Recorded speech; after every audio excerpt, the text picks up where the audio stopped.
Nous sommes le 8 mai 2024.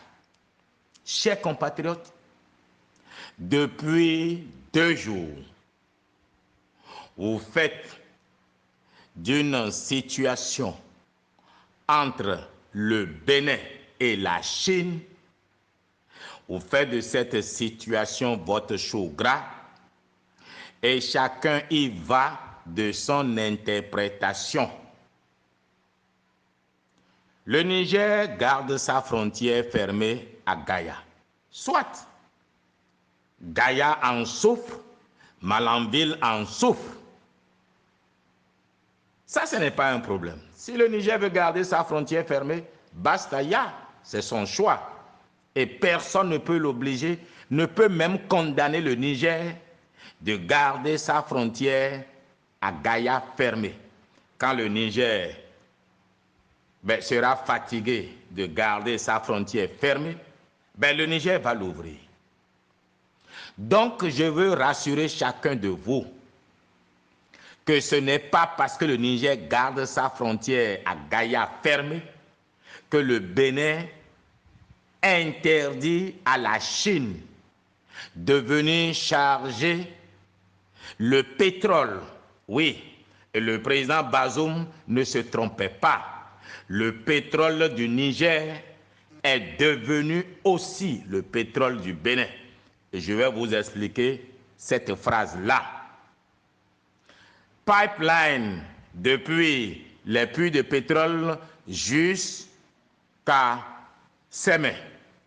Mais le tronçon Malanville à Sémé, est-ce que vous, Béninois, qui critiquez votre gouvernement, qui l'insultez presque, est-ce que vous avez cherché à savoir qui a investi sur ce tronçon-là, même si c'est la Chine qui a fait de près, puisque c'est la Chine qui a financé le tronçon puits de pétrole jusqu'à Gaïa et le tronçon Malanville jusqu'à Sémé, c'est la Chine qui a financé.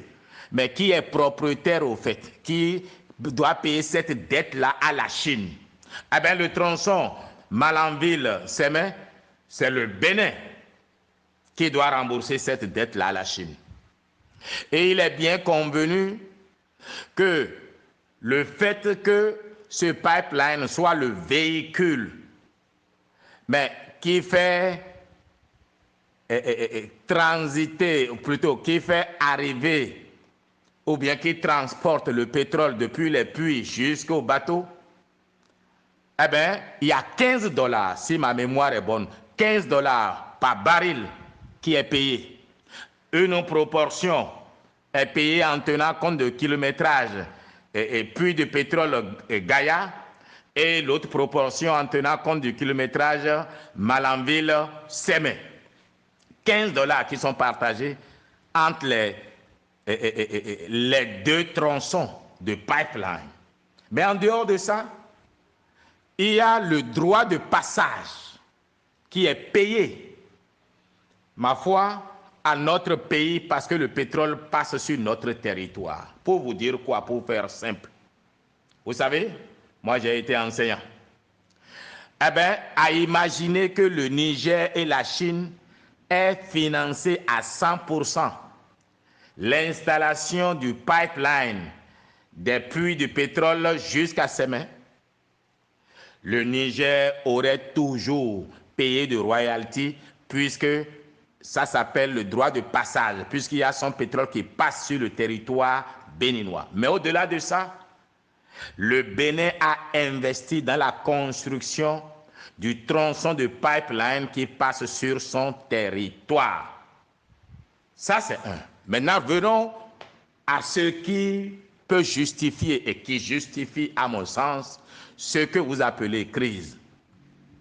Le Niger a son pétrole, la Chine l'exploite, le Niger a investi sur une partie du pipeline, le Bénin aussi une partie du pipeline, et le Bénin doit avoir de royalties, droit de passage.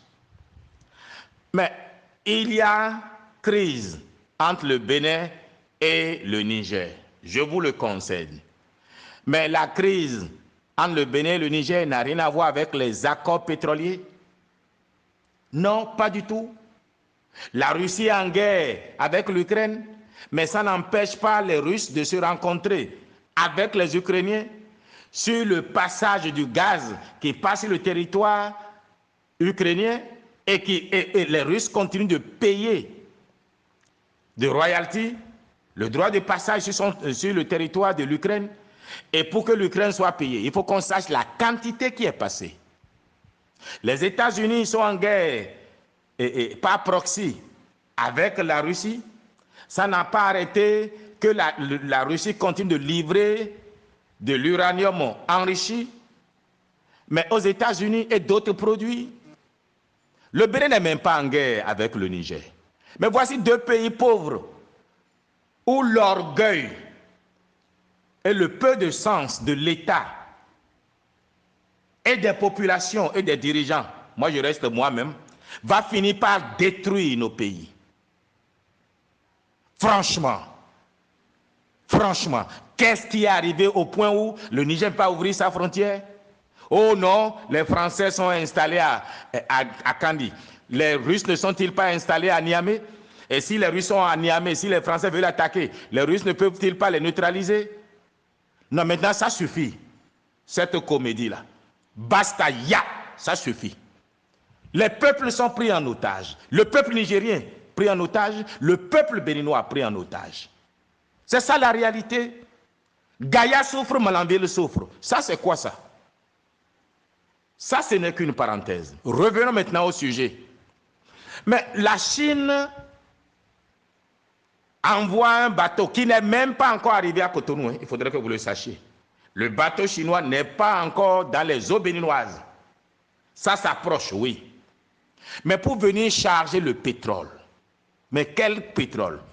Pétrole du Niger, qui est devenu aussi le pétrole du Bénin, parce que le Bénin a désormais des droits sur ce pétrole-là. Bon, la Chine vient en catimini, sans cérémonie officielle, sans que les officiels béninois soient mêlés, pour qu'on sache la quantité que la Chine charge. On ne sait même pas qui vient officiellement en réalité charger. C'est un accord à trois.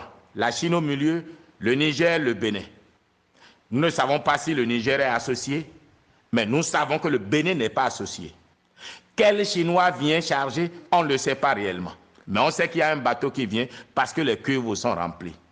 Mais franchement, si vous étiez au pouvoir, vous, petits opposants, qui vous réjouissez de tout malheur qui peut frapper votre pays et votre gouvernement.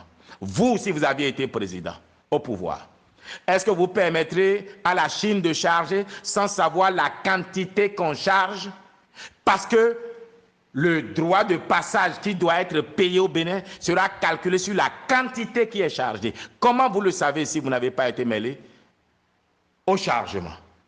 Le pipeline qui est utilisé, comment vous savez combien on a chargé pour calculer combien on vous paye? C'est de ça qu'il s'agit.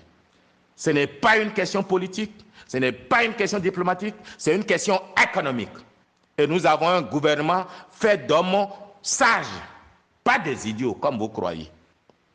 Oh non, Talon fait de l'isolement diplomatique. Qui vous dit que c'est de l'isolement diplomatique?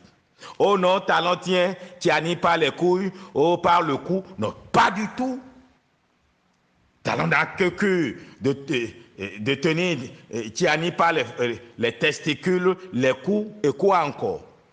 Mais ce qui préoccupe Talon, c'est la quantité de pétrole nigérien qui est chargé à partir des installations